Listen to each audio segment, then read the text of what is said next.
I never imagined that buying one car at 71 years old would make my own son look at me like I had ruined his life. My name is Richard Bennett, and for most of my life, I believed that a father was supposed to sacrifice. You worked hard. You stayed quiet. You made sure everyone else had what they needed before you ever thought about yourself. That was how I was raised. That was how I lived. And honestly, I never regretted it. Not once. Until the day my son looked me in the eyes and said something I still hear in my head every time I close my eyes. Dad, do you realize what you just did to us? It was a Thursday afternoon in early May. The sky was clear, and the air smelled like fresh-cut grass. I had just pulled into my driveway in a red Chevrolet Corvette.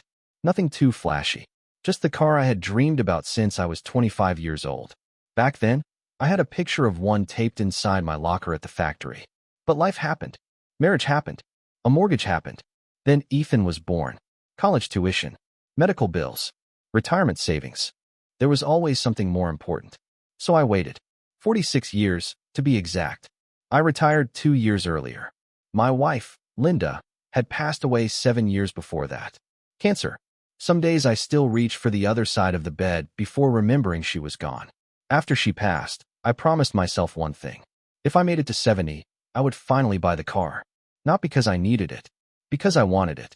Because Linda had always told me, Richard, stop waiting for someday. Someday always becomes never. So I did it. I paid cash. No debt. No loans. No regrets. Or at least that was what I thought. I was smiling when I got out of the Corvette. Then Ethan's SUV pulled into the driveway. My son climbed out and just stood there staring at the car. Melissa stepped out behind him. Their daughter Sophie was in the back seat with her backpack and soccer cleats. Sophie smiled immediately. Grandpa, that car is awesome. She ran over and hugged me. I laughed and let her sit inside. But Ethan did not smile. He looked angry. Not surprised. Angry. Dad, he said, tell me you did not actually buy this thing. I chuckled. Paid for it this morning. He stared at me like I had announced I was moving to Mars. You paid cash. Sure did. Melissa crossed her arms. Ethan shook his head. Dad, are you serious right now? I frowned. What is wrong? He laughed, but there was no humor in it. What is wrong? He pointed at the Corvette. That is what is wrong. I blinked. Sophie quietly stepped away. Melissa looked uncomfortable, but stayed silent. Ethan rubbed his forehead. Do you have any idea what this does to us? I thought I misunderstood him. Us? Yes, us. He looked frustrated. Dad, you are 71. You should be thinking about the future. I smiled. Son, that is exactly what I am doing. But Ethan's voice rose. No, you are thinking about yourself. Those words hit harder than I expected. Melissa finally spoke. Richard, maybe Ethan is just worried. But Ethan interrupted her. No, Melissa. Somebody needs to say it. Then he looked directly at me. Dad, you are destroying my future because of one stupid car. I just stood there. I could hear birds in the trees. I could hear kids playing down the street. But inside my head, everything became quiet. Because in 71 years, nobody had ever made me feel guilty for finally buying something for myself. That night, I sat alone in my kitchen with a cup of coffee that had already gone cold. I kept hearing Ethan's voice. Not because he yelled. Not because he insulted me. But because he said, my future, like my life, no longer mattered. I stared out the window and looked at the Corvette sitting in the driveway under the porch light. For a moment, I felt guilty. I actually felt guilty for buying something I had earned after 46 years of working. Then I looked over at Linda's picture on the counter. She was smiling in that photograph. It was taken during our trip to Maine 20 years earlier. She used to tell me I apologized too much. Richard, one day you are going to apologize for breathing, she would joke. I smiled sadly. Then I opened my laptop. I do not know why. Maybe because I could not sleep. Maybe because I needed to understand something. I opened a spreadsheet. One I had been updating for years. I almost laughed when I saw the title. Family expenses. 15 years. 15 years of numbers. Mortgage assistance. Electric bills. Car insurance. Property taxes. School tuition. Cell phone plans. Emergency repairs. I scrolled down slowly. $20,000 when Ethan lost his job in 2011. $8,000 for Melissa's surgery deductible. $4,000 for Sophie's braces. $600 every month for their car payment. $900 every month toward their mortgage. Their internet bill. Their water bill. Their insurance. I rubbed my eyes. I had never really looked at the total. I just paid things. Because that is what fathers do. At least that was what I believed. My fingers stopped when I saw last month's expenses. $3,412. I sat back in my chair. $3,412. Every month. On top of my own expenses. On top of property taxes and insurance and groceries. I had never complained. Never mentioned it. Ethan never asked. Melissa never asked. It simply became normal. I remembered the first time Ethan needed help. He was 27 and newly married. Just until I get back on my feet, Dad. That was 15 years ago. Just until. I stared at the screen and suddenly noticed something strange. Every payment had become automatic. Mortgage, auto insurance, utility company, school tuition, credit cards, auto pay. I could not even remember setting some of them up. They had become part of life. Like brushing my teeth. Like taking vitamins. Like saying good morning to the mailman. Then I remembered what Ethan said. You are destroying my future. I looked around my quiet kitchen. My refrigerator hummed softly. Rain tapped against the windows. The house felt empty without Linda. I whispered, Honey, was I really destroying his future? I knew what she would have said. She would have smiled and asked me a question.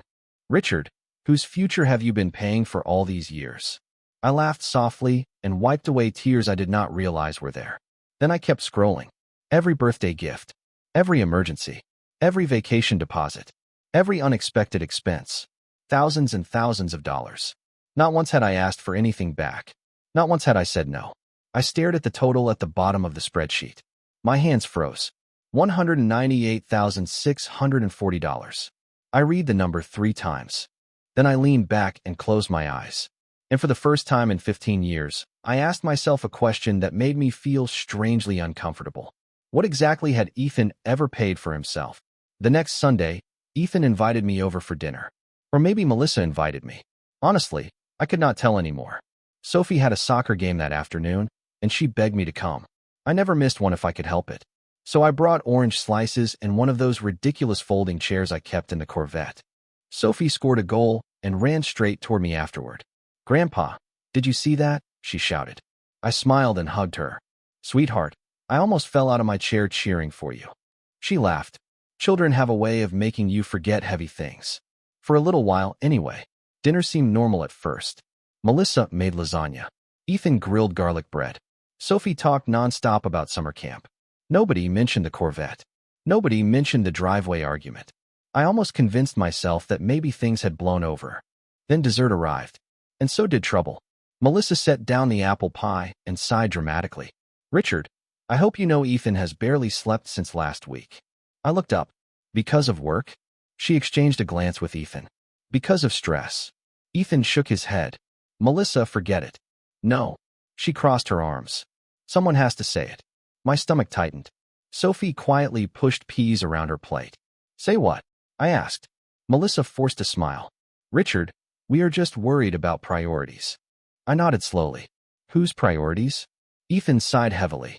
Dad, not this again. I stared at him. I have not said anything. Melissa leaned forward.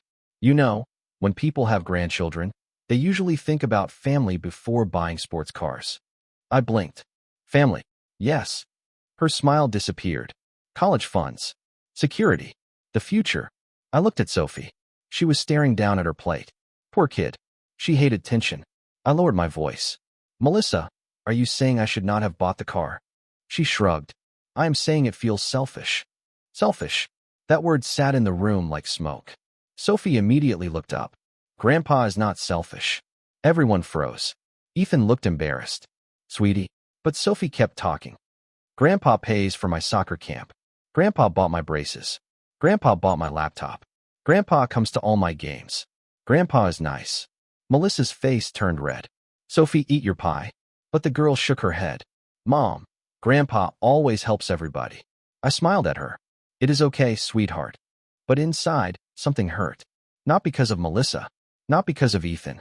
Because a 10-year-old girl seemed to appreciate me more than 2 adults who had known me for decades. Ethan rubbed his forehead. Dad, Melissa does not mean it like that. Like what? I asked quietly. Like you are selfish. He sighed. Nobody said that. Melissa laughed softly. Come on, Richard. Nobody is attacking you. Then she smiled, and said something I never expected. "We just think you should have discussed it with us first." I almost laughed because I thought she was joking. But she was serious. Dead serious. "Discussed it," I repeated. "Before spending your money," she said calmly. "Because these choices affect everyone." I looked around the table. The dishes. The family photos. The house I had helped them buy. The refrigerator I paid to replace last year. The dining set I bought when they moved in. Then I looked at my granddaughter. Sophie looked worried. And suddenly I understood something I should have understood years earlier. Somewhere along the way, they had stopped seeing me as a father. They had started seeing me as a monthly payment. And the only person at that table who still saw me as grandpa was a 10-year-old little girl. Monday morning felt strangely peaceful. Maybe because I had finally stopped arguing with myself. I woke up at 6:30 like I always did. Fed the birds. Made coffee. Read the newspaper. Then I sat at the kitchen table with my laptop open and Linda's picture beside me. She looked happy in that old photograph. I smiled at her and whispered, "Honey, I think I finally understand what you meant when you said people only value what they have to earn." Then I took a deep breath and opened my banking app. The first thing I saw was Ethan's mortgage payment. $900. Automatic withdrawal. The next one was his car insurance. Then the electric bill, water bill, internet, cell phone plan, Sophie's private school tuition, even the streaming services. I stared at the screen. 15 years. 15 years of automatic habits. I had become invisible to my own son because I had made life too easy. I remembered something Linda used to say. Helping is a gift. But making yourself responsible for another adult forever is not love. It is fear. At the time, I thought she was too harsh. Now I wondered if she had seen this coming years before I did. I clicked the first payment. Cancel autopay. The confirmation screen appeared. I sat there for a moment. I expected guilt. Instead, I felt calm. I pressed confirm. Then I canceled the insurance payment. Then the utility bill. Then the internet service. One by one. No anger. No speech. No revenge. Just quiet. By noon, everything was gone. 15 years of invisible support had disappeared with a few clicks. I leaned back and closed my eyes. I thought I would cry, but I did not. I just felt tired. Later that afternoon, my best friend George Harper came over. He whistled when he saw the Corvette. "About time, old man," he laughed. We sat on the porch with iced tea while I told him everything. The driveway. The dinner. Melissa calling me selfish. George listened without interrupting. Finally, he shook his head. "Rich, you know what your problem is?" I laughed. "I have a list." "No." He pointed at me. "You still think they are struggling young newlyweds. They are in their 40s. I stared into my glass. "I know." "No, you do not." He sighed. "You know what Ethan told me last year?" I looked up. "What?" George frowned. He said, "Dad worries too much. He has plenty. He likes helping." I swallowed. George continued. "And Melissa said they would finally be comfortable once your house eventually became theirs." I froze. "She said that?" George nodded slowly. "I thought she was joking. I really did. But now." He shook his head. "Rich, they do not see your help anymore. They see it as income." I looked at the flowers Linda planted before she passed away. 7 years later, they still came back every spring. George finished his tea. "You know what the saddest part is?" he asked. I smiled sadly. "Tell me." "Sophie's the only one who sees you." I laughed softly. "Funny. I realized the same thing Sunday night." George stood and slapped my shoulder. "Good. Because someday that little girl will remember who showed up." As he walked toward his truck, my phone buzzed. "Ethan." I smiled. Not because I missed the call. Because I already knew. Nobody had noticed a thing yet. But sooner or later, someone was going to wonder why the money had stopped. And for the first time in 15 years, I was not afraid of that conversation. 3 days passed before anyone noticed. That surprised me more than anything. I had spent 15 years quietly paying bills, and apparently it took 3 days for the machine to start making noise. Wednesday morning, I was washing the Corvette in my driveway when Ethan called. I smiled when I saw his name. Not because I expected an apology, just because I knew the moment had finally arrived. "Morning, son," I answered. He sounded annoyed. "Dad, are you having problems with your bank?" I dried my hands with a towel. "Not that I know of." "That is strange." He sighed. "The mortgage payment did not go through." I stayed quiet. "And what do you mean, and?" His voice rose. "Something is wrong." I looked at the soap bubbles sliding down the hood of the Corvette. "Maybe you should call your bank." Silence. "Dad, Yes. The money comes from your account. I know. More silence. Then he laughed. Okay. So maybe there is some mistake. No mistake. Another pause. What? I leaned against the car. I canceled it. He actually laughed again. Canceled what? Everything. Dead silence. Everything. Mortgage. Insurance. Utilities. Internet. Cell phones. All of it. For several seconds, he said nothing. Then he laughed nervously. Dad, come on. I am serious. But why? I looked up at the sky.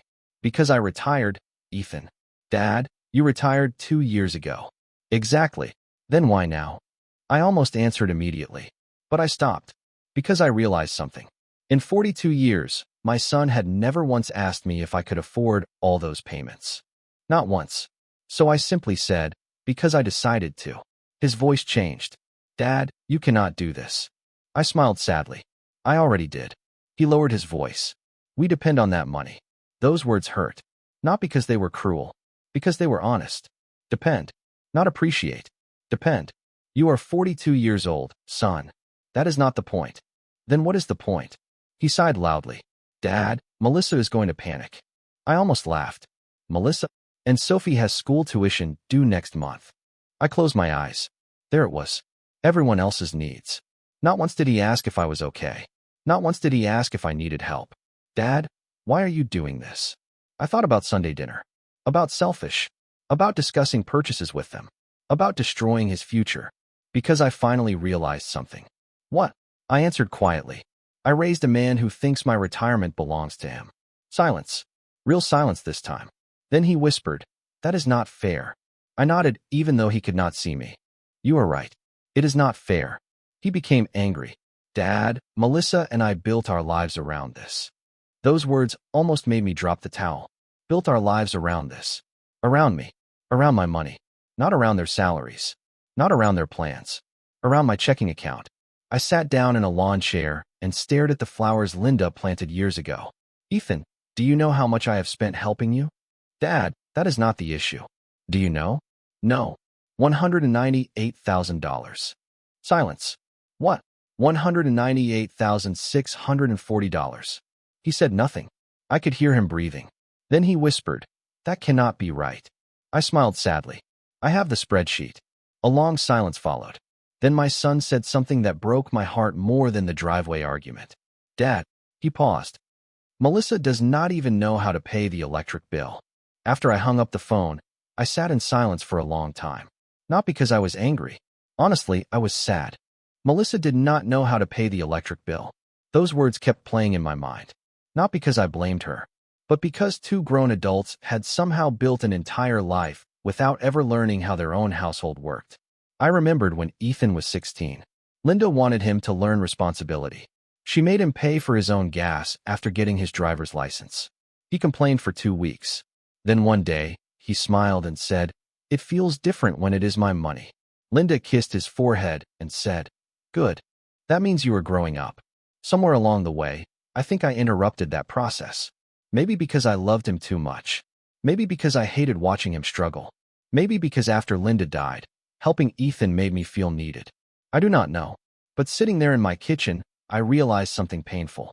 I had spent years protecting my son from adulthood. That afternoon, George stopped by again. We sat on the porch while he complained about his cholesterol medication and laughed about old baseball games. Then he became serious. Rich, I need to tell you something. I looked up. George rarely sounded serious. What is it? He sighed. Promise you will not get angry. I laughed. That sounds terrible already. He rubbed his neck. Last year, I was at Ethan's house. You know, during Sophie's birthday. I nodded. Sure. Melissa and Ethan thought I had gone outside. But I was in the laundry room looking for the bathroom. I smiled. You and your bladder. He laughed for a second. Then his face changed. Rich, I heard Melissa say something. I felt my stomach tighten. What? George looked uncomfortable. She laughed and said, Richard has plenty. Once the house is ours, we can finally breathe. I stared at him. He quickly added, I swear. Rich, I thought she was joking. I said nothing. George shook his head. Then Ethan laughed and said, Dad worries too much. He likes helping. Besides, he will never spend all that money. I looked out toward the flowers by the driveway. Linda loved those flowers. Every spring she planted new ones. She used to say gardens needed attention or weeds would take over. Funny thing, families are not much different. George sighed. I should have told you. I nodded slowly. No, maybe I needed to learn this on my own. He stared at me. You okay? I smiled sadly. No, but I will be. That night, I sat in my office and opened my will. The one I signed 6 years earlier after Linda passed away. Everything went to Ethan. The house, savings, investments, everything. I stared at the pages for a long time. Then I noticed something on the bookshelf. A crayon drawing Sophie made when she was 8. Stick figures. A crooked sun. A dog that looked like a potato. And under one figure she had written, Grandpa Richard is my hero. I smiled. Tears filled my eyes. Not because of the drawing. Because she meant it. A 10-year-old little girl loved me without expecting anything. She loved me because I showed up. Because I listened. Because I cheered at soccer games. My phone buzzed. Sophie. I smiled and answered immediately. Hi, sweetheart. Her little voice sounded nervous. Grandpa, yes. Mom and Dad are fighting. I sat up. Are you okay? I think so. Then she whispered something that broke my heart. Grandpa, are you mad at us? My heart sank when I heard Sophie's voice. She sounded scared.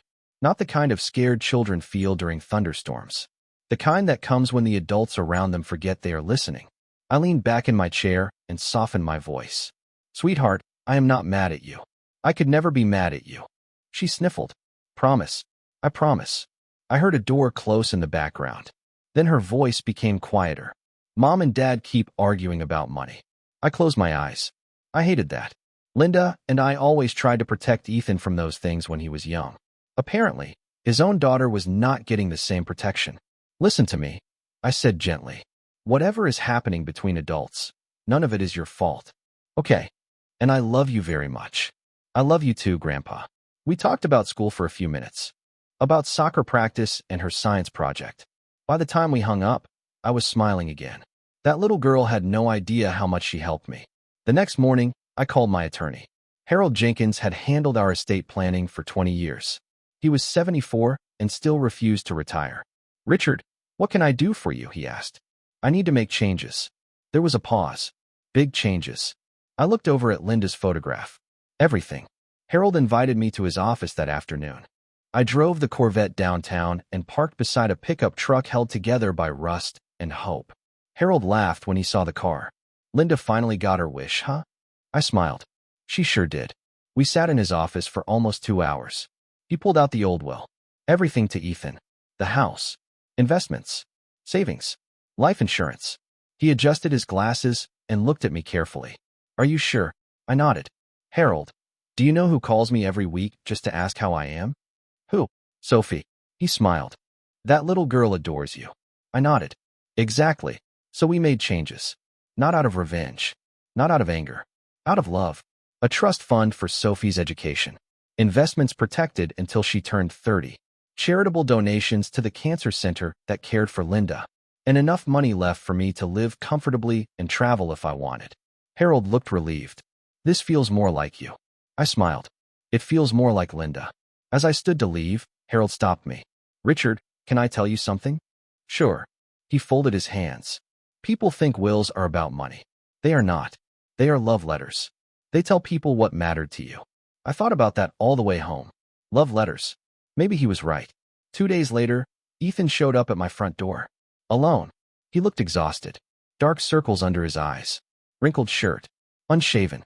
He looked older than 42. I opened the door. Morning, son. He stood there awkwardly. Can I come in? I nodded. We sat at the kitchen table where Linda and I had spent 40 years drinking coffee together. Ethan stared at the surface for a long time. Finally, he whispered, Dad, things are falling apart. I stayed quiet. Melissa is angry. The bills are piling up. I had no idea how much you were doing. His voice cracked. I honestly did not know. I looked at my son. Not the man in front of me. The little boy who used to sleep with his baseball glove. The teenager who cried after his first heartbreak. The young husband who stood beside me at Linda's funeral. And for the first time since all this started, I saw something I had not seen in weeks. Shame. Then Ethan looked up with tears in his eyes and whispered, Dad, I think I became the kind of man Mom would have been disappointed in. Hearing those words from Ethan felt strange. Not satisfying. Not victorious. Just sad. Because I knew exactly what he meant. Linda would have been disappointed. Not angry. Never angry. Just disappointed. She always believed character mattered more than money. I poured 2 cups of coffee and sat down across from my son. Neither of us spoke for a while. Finally, Ethan wiped his eyes. Dad, I honestly did not know. I nodded. I believe you. He looked surprised. You do? Yes. I sighed. Because the truth is, I never told you. I just kept paying. He looked down.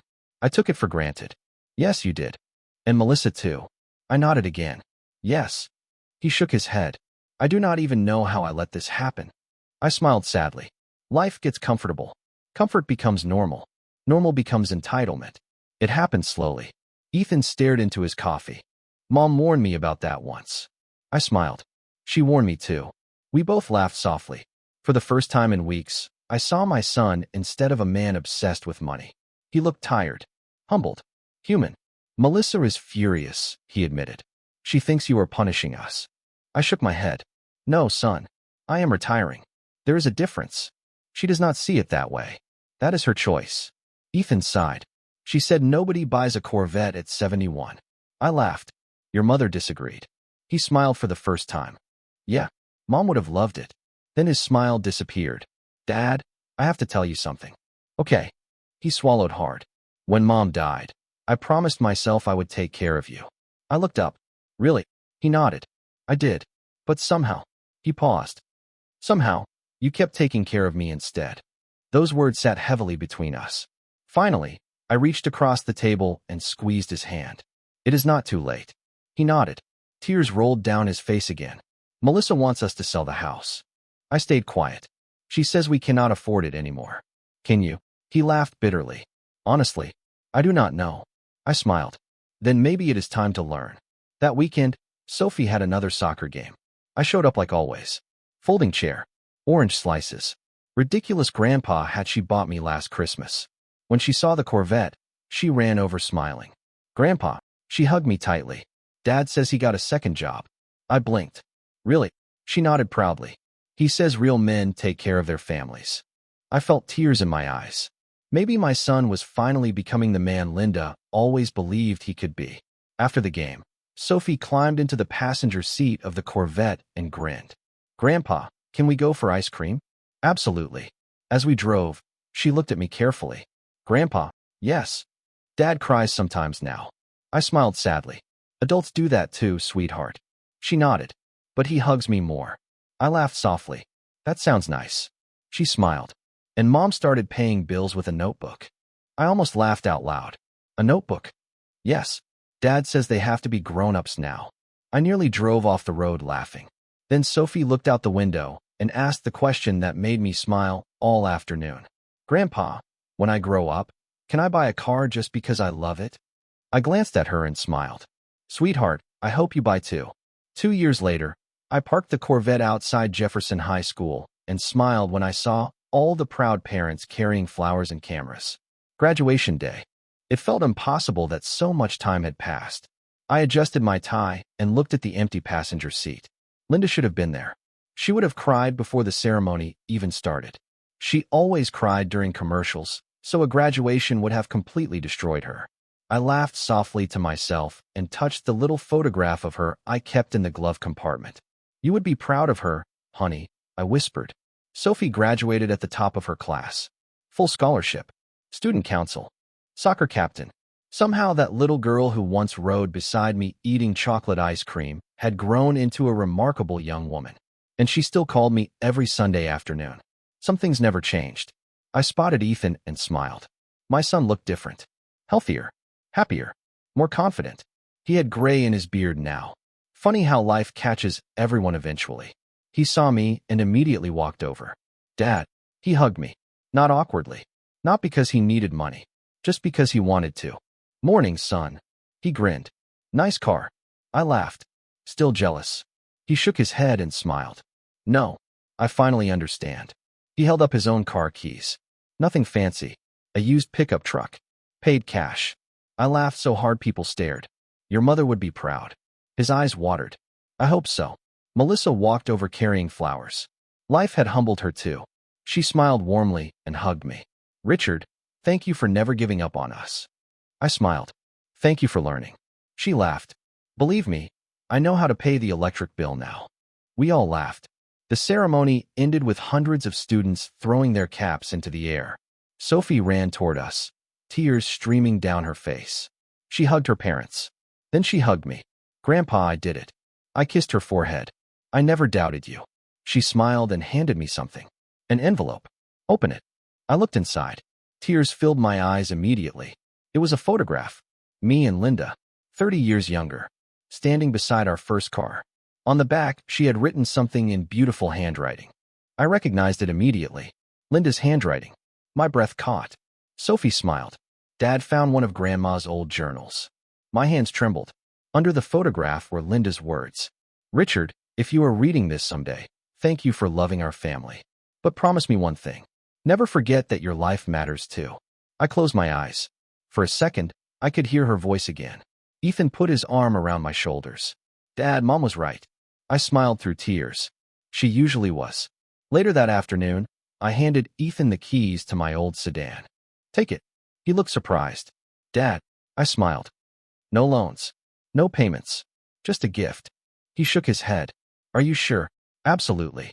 Then I grinned. Besides, I have my dream car. He laughed. You really love that thing, do you not? I looked at the Corvette shining under the summer sun and smiled. Son, after waiting 46 years, I plan on loving it for the rest of my life. Sophie wrapped her arms around both of us and laughed. Good. Because when I turn 71, I am buying two. And standing there with my son beside me, my granddaughter smiling, and Linda's words in my pocket, I realized something beautiful. Buying one car never destroyed anyone's future. It finally gave me mine.